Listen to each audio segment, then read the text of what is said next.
தமிழ்நாட்டில் மீண்டும் ஜாதி ஆணவ படுகொலை நடந்திருக்கு. இதுக்கு முன்னாடி அந்த நெல்லையில் அந்த கவின் கேஸ் ஒன்று வந்துச்சு பார்த்தீங்களா? அவரை கொண்டவங்களுக்கே இன்னும் ஃபைனல் தீர்ப்பு வரல.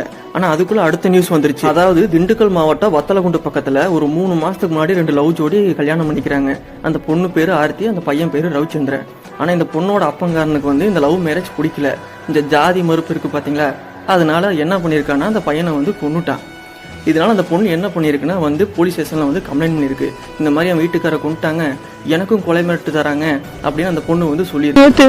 நேற்று 4:10 அப்பதான் சாப்பிட்டுட்டு கிளம்புறோம்னு 4:45 எனக்கு ஃபோன் வருது. புருஷனுக்கு என்ன ஆச்சுன்னு கேளு, அவங்க அப்பாட்ட கேளு சொல்லுவாருன்னு சொல்றாங்க. என்ன ஆச்சுன்னு தெரியல. அதுக்கப்புறம் ஃபோன் பண்ணி அவங்க அக்காவோட ஹஸ்பண்ட் சொல்றாரு, அவர் செத்துட்டான்னு சொல்றாரு. இத்தனைக்கு அவர் மிரட்ட விட்டுட்டு இருந்தார். எங்க அண்ணன் ரெக்கார்ட்லாம் போட்டிருந்தான், அவனை சாவடிப்பேன், அவன் பல்ல உழைப்பேன், உனக்கு நான் கொடுக்குற சாவு யாரும் கொடுக்காத சாவா இருக்குன்னு சொல்லி எங்க அண்ணன் அவ்வளவு மிரட்டுறான். குடும்பமே மிரட்டுச்சு, எங்க அம்மா கூட மிரட்டினாங்க, எல்லாருமே மிரட்டினாங்க. இந்த மாதிரி அந்த பொண்ணோட மொத்த குடும்பமே இவங்களுக்கு அந்த கொலை மிரட்டல் விட்டுருக்காங்க. அந்த பொண்ணோட அம்மா அப்பா அண்ணன் எல்லாருமே போன் பண்ணி இவங்களுக்கு கொலை மிரட்டல் விட்டுருக்காங்க. கொலை மிரட்டல் விட்டதும் இல்லாம அந்த பையனை கடைசியில கொன்னும் போட்டாங்க. ஜாதி ஆணவ படுகொலை இருக்கு பாத்தீங்களா? அதுவும் ஒரு வைரஸ் மாதிரி தான், எப்ப பரவுனே தெரியாது. நம்ம நாட்டுல மட்டும்தாங்க ஒரு பிரச்சனைக்கு சீக்கிரமா தீர்ப்பு கிடைக்காது.